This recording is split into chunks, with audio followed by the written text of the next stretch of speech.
Won't you take me back to Tennessee? The award-winning Tennessee WildCast is on the air with the latest info about hunting, fishing, boating, wildlife watching, and all things outdoors.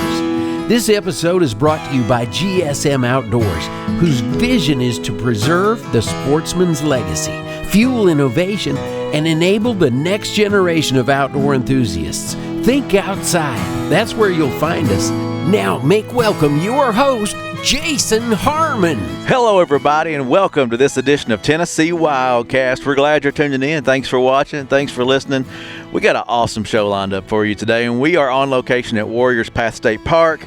And this is a great spot to be. I got Mr. Matt Cameron helping me co-host. Yes, He's our public information officer here in Region 4, and just thankful to be in your area, Matt. I'm telling you, the sun's shining, the birds are singing, and hopefully the fish will be biting here pretty soon. Well, that's what I'm hoping. This show is all about fishing, hunting, getting outside, passing on the tradition of hunting and fishing to those you love and those friends you make in life. And we got Mr. Jim Shupe with us today, and he's going to tell us all about that. Jim, thanks for being here today. Well, it's a real honor to be here, and I love the outdoors, and I'm very passionate about the outdoors. Well, we're going to hear all about that today. I had the opportunity to spend the evening with you yesterday at your home, and I got to see your trophy room and hear stories, and man, it was a great experience, and thank you for hosting us there, and thank you for sharing all that with us. I can't wait to hear more about some of these stories today on the show, so you guys out there listening and watching can experience it. But first off, Jim, just share a little bit about who you are. You had some great stories there last night that you shared with us, but talking about working hard, playing hard, you're self-driven, but just share some of that with us and some of your experiences, your careers growing up or coming through life and then getting outdoors. Okay, I'm very passionate about life, and I've lived my entire life working hard and playing hard. I played hard as a middle school principal.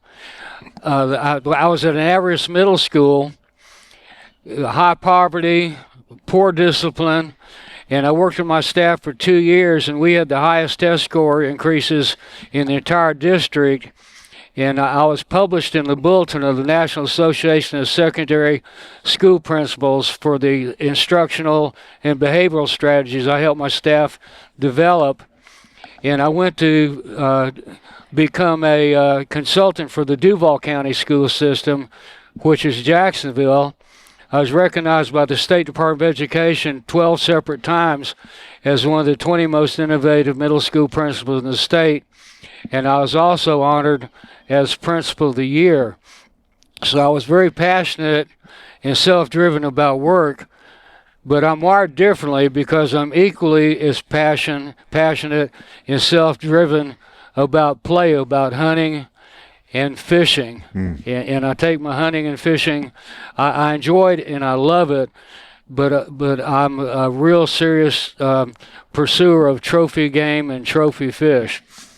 And you can definitely see that when you visit his home. I guess, number one, did you grow up hunting and fishing, and is that kind of how you got your start into the outdoors, or did you learn that on your own? Well, my father was killed when I was in the 8th grade in the Navy, but I grew up fishing, and as a young man, I was very addicted to bass fishing, and I was into numbers.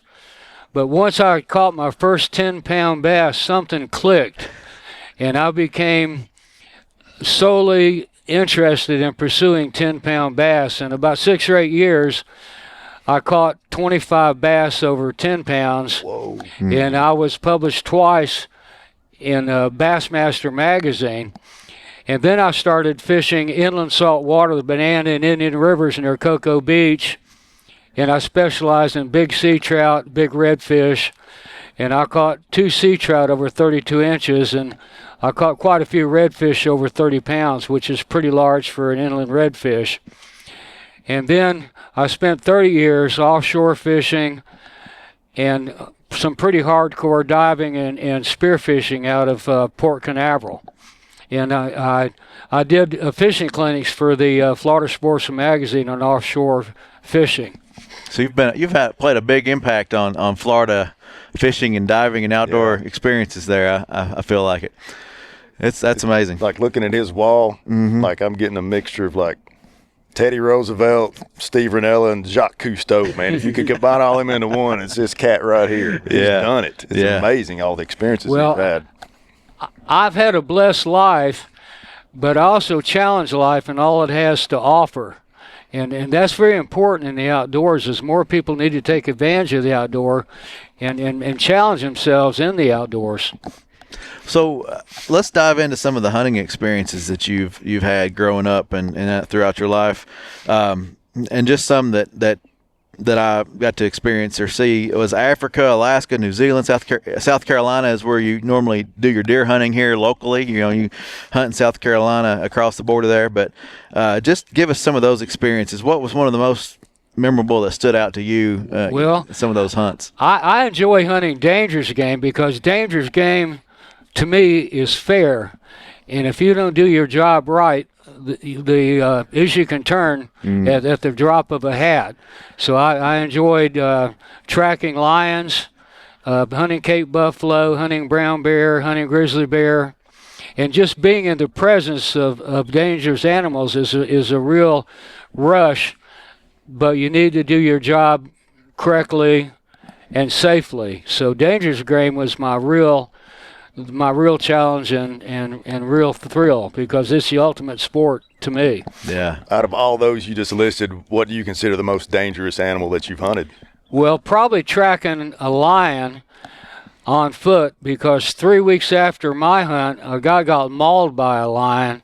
Lions can do 100 yards in 5 seconds. You get one shot, and the second shot, they're on you. So it could turn real bad in a hurry. Wow. That's crazy. I don't know if I can imagine being on a hunt like that. I'm afraid I'd seize up. Yeah. The lion charging me. Yeah. I'd be the casual. I'd be the statistic. Well, in Africa, they call it the dicky bird syndrome, because if there's a group of people together and one starts to run, they all run. And that just triggers the predatory instinct. So that's the worst thing you can do, because you look more like prey when you run. I know we got a lot to navigate, but you said something about a Cape buffalo was a dangerous animal as well. The Cape buffalo are very dangerous, because if you wound one, they wait on their back trail, and they wait for you to come looking for them, and they will not charge until they know that they can get you. So that's what makes them so dangerous. They're very aggressive. Wow. I'll stick with whitetails, I guess. Yeah. Well, let's jump to that. Speaking of whitetails, you do a lot of hunting in South Carolina. You have some property there and you're in the record books over there, right? Yeah, I've put 2 8-points in the record book. It's hard to get an 8-point because they've got fewer tines, but I've had lease in South Carolina for almost 40 years, and South Carolina's like a sanctuary to me. It's fishing in a tree stand. I just love being in the outdoors. I love being there. I love to be with the wildlife, and it's not just about the taking of a buck. It's about the whole experience of being there and being in the outdoors. Yeah, that's awesome. So our Tennessee Wildlife magazine featured Jim in an article, The Tanks of Boone Lake is what we titled it. And that was a great article, and I appreciate your contribution to the magazine. If you don't subscribe, go subscribe. Go outdoorstennessee.com, subscribe to our magazine. You get 4 issues a year. One of those will be the calendar issue. So it's a great magazine, and it's something worth investing in. But Mr. Jim here, he had an article in there, The Tanks of Boone Lake, and I thought we'd talk a little bit about that today, dive into that. Now, we're in a kayak chasing these giant striper, right? That's all right. And I fished offshore, and I fished many years in a boat, but kayaking to me is almost like a metaphysical experience, because I feel like I'm one with nature. I'm floating like a leaf on the water. The deer, everything's undisturbed, and I really feel a lot closer to nature, and I listen and observe to what nature has to reveal on me in any particular day. And I'm challenged by catching stripers over 30 pounds. And stripers over 30 pounds are a challenge because, number one, they're probably about 5% of the overall population. And you have to be willing to get skunked 3, 4, 5, 6 days in a row paddling a kayak 6 hours. But just being in the kayak, being in nature, getting good exercise is reward enough for me. And when I finally do catch a big striper, that's just icing on the cake. But in 3 years, I've caught over 20 stripers over 30 pounds, and I've caught 151-pound striper because I just enjoy the challenge of catching these huge monstrous fish out of a kayak, pulling 4 planer boards by myself.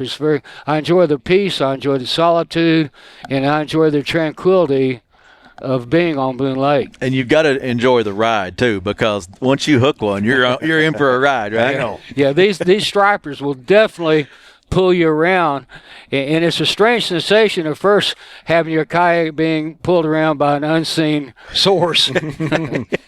It's the ultimate engine there. Yeah, that's cool. I think that would be an amazing to see that happen and take part in that. That's very cool. The majority of striper fishermen follow bait, and they're after schoolie stripers, which get up to 20 pounds. I fish contours, and I fish for big solitary fish that don't want to expend all this effort and energy.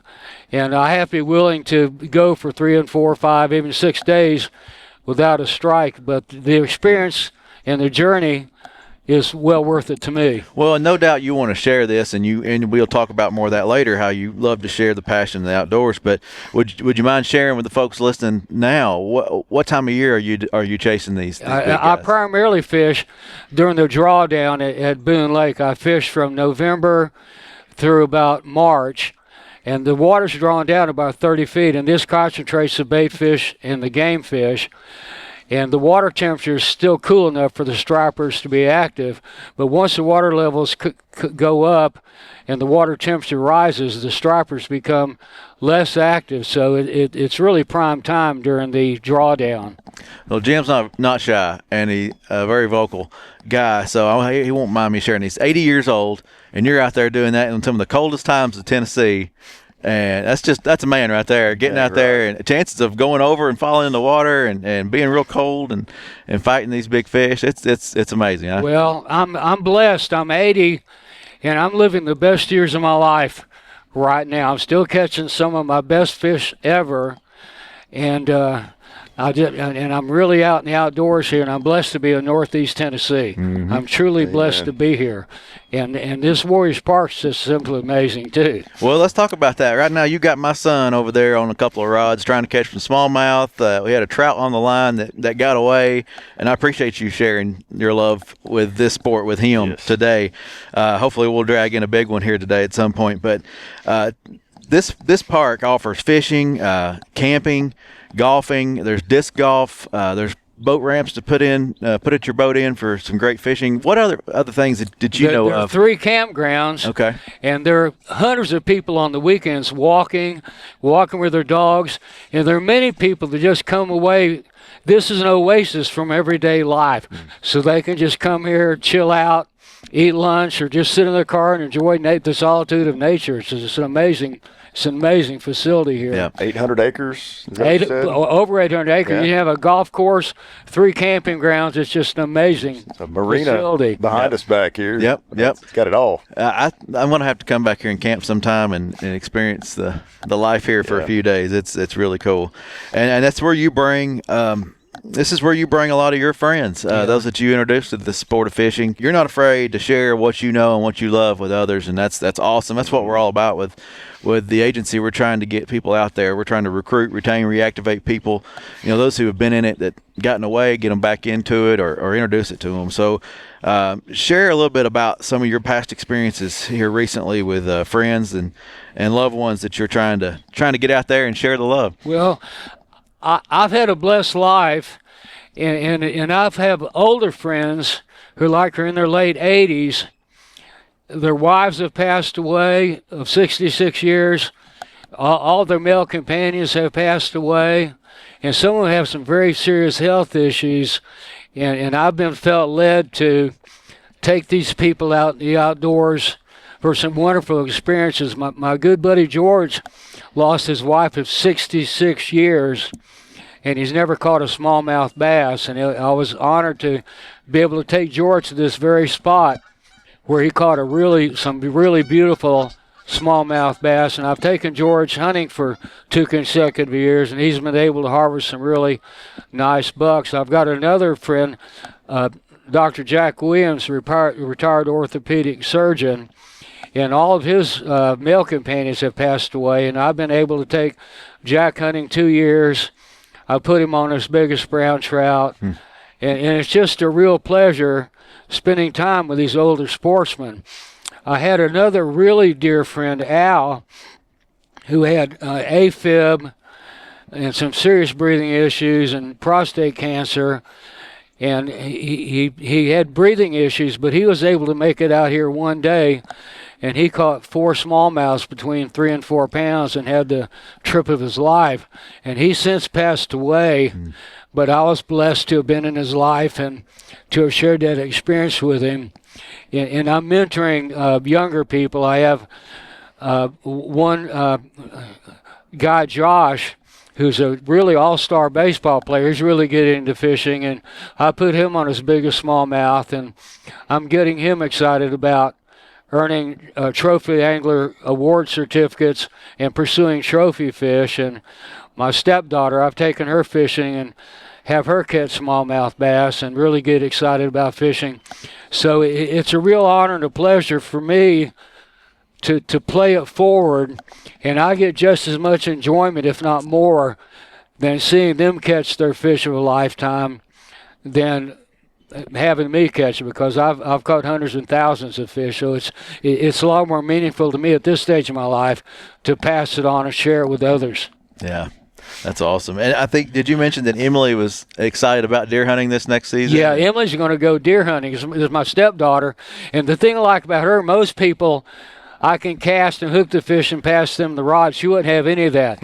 She wanted to cast her own rod, do everything by herself, and catch the fish by herself. Yeah. And she's excited about going hunting in South Carolina with me next year. So that's awesome. Getting more lady participants in the outdoors is really important. Yeah. Matt, we need to get him on some deer in Tennessee. No kidding. Yeah, keep him here. I saw a couple pictures just talking about hunting deer of some monster, non-typical whitetails on your wall. Where did those deer come from? Okay, they came from Pennsylvania and Wisconsin, and a lot of people like real clean, typical deer, but I've got no problem with gnarly, You do not. non-typical. How many inches are those? Well, there's some over 300 and 65 points. So I've had a blessed life as a hunter and a fisherman, but I'm even blessed more to pass it on and share it with others. Yeah.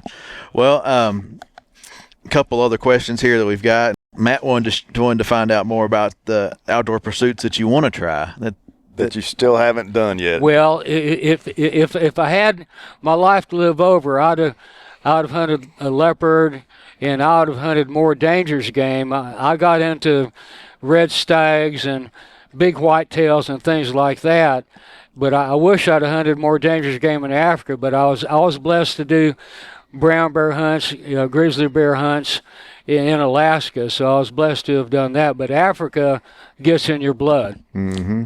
And as you say, it's not as expensive as one would think to go down there. No, plains game in Namibia is a real deal compared to some of the North American hunts. Wow, that's awesome.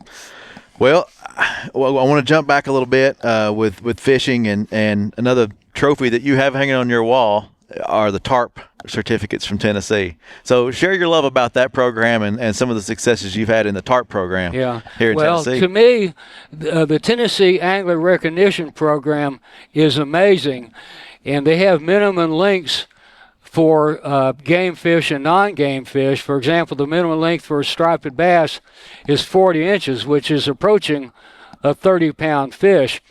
But the certificates are first class, and they're very suitable for framing. And then you can work your way up to a Master Angler 1, which is 5 trophy fish. Master Angler 2 is 5 different trophy fish. But then you can keep working your way up into non-game trophy fish and get different levels of Master Angler. So it's an amazing program. And you only you have to fill out a certificate and issue a $5 check But these certificates alone are worth way more than $5. They're very professionally done and very suitable, but they're also motivational because this motivates many people in the fishing community to achieve and earn TARP certificates. It's very rewarding for people. Yeah. And it's very rewarding for me. Well, on the lines of fishing, and we touched on the magazine. Another article that you wrote for us was the Burley Browns of what lake was that in? Boone Lake. Boone Lake. That's Boone Lake. Yeah, the Burley Browns of Boone Lake. So share with folks a little bit about your chase for those brown trout. Okay. Well, while I'm striper fishing, I'll catch big brown trout, big smallmouths, but Boone Lake is full of huge brown trout. And they're on the surface like largemouth bass schooling, and many people mistake these giant brown trout for bass when in actuality they're brown trout. And it's a great sport to use light spinning tackle and a Rapallo shadow wrap and go after these huge brown trout.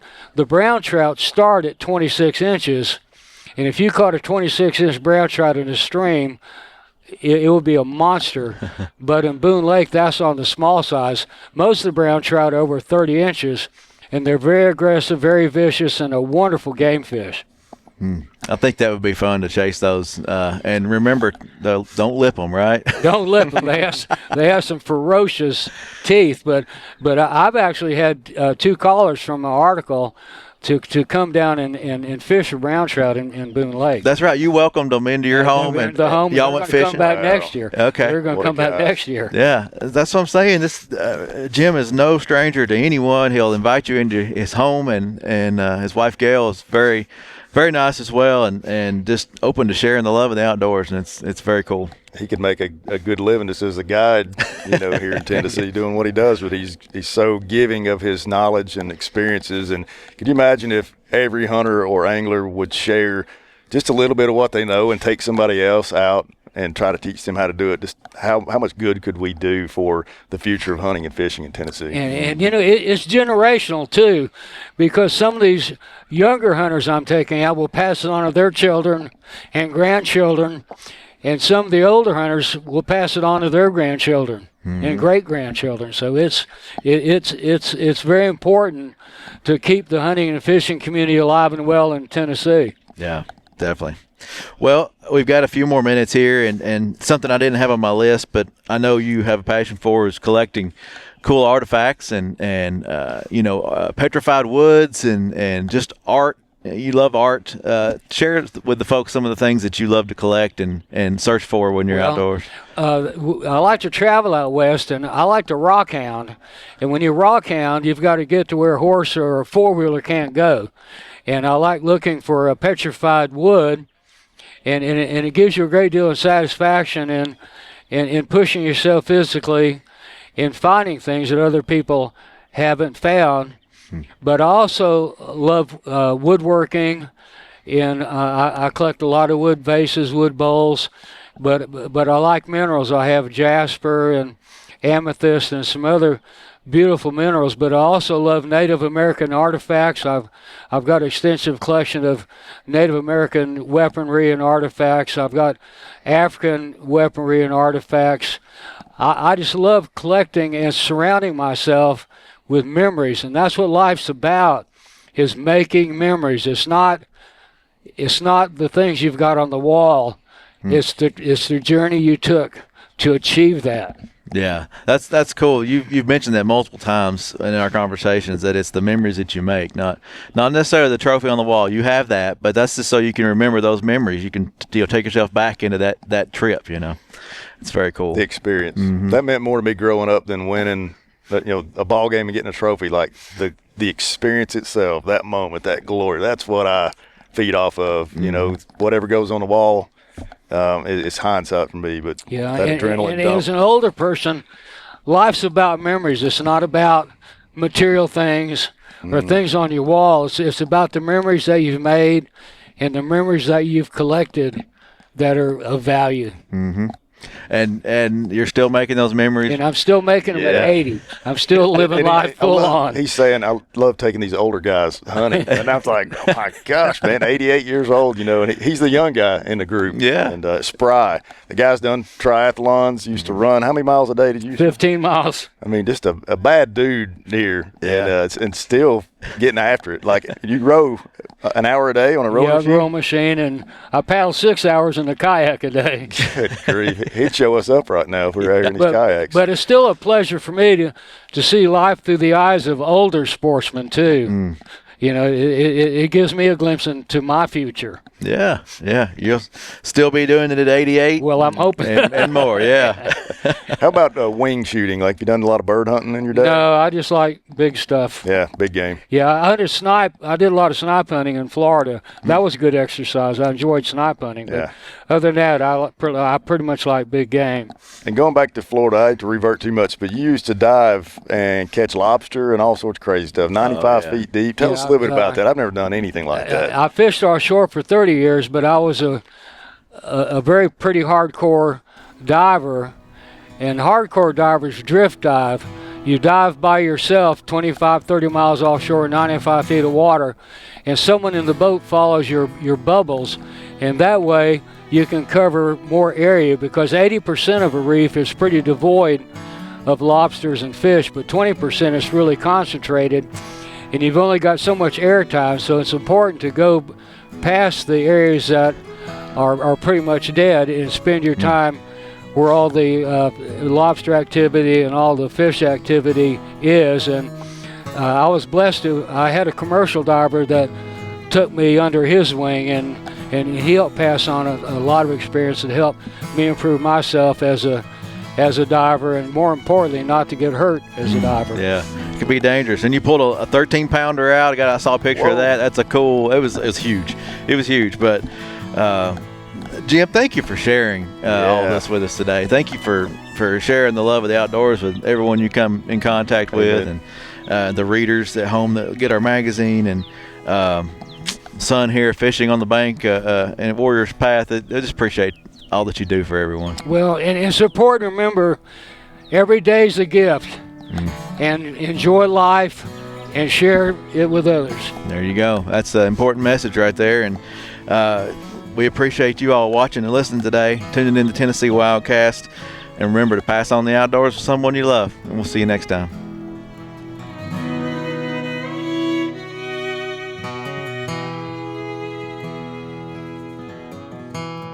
Stay connected with TWRA by visiting our website at tnwildlife.org. And follow us on Facebook, X, and Instagram. You can invest in Tennessee's wildlife future by purchasing a license at GoOutdoorsTennessee.com. That's GoOutdoorsTennessee.com.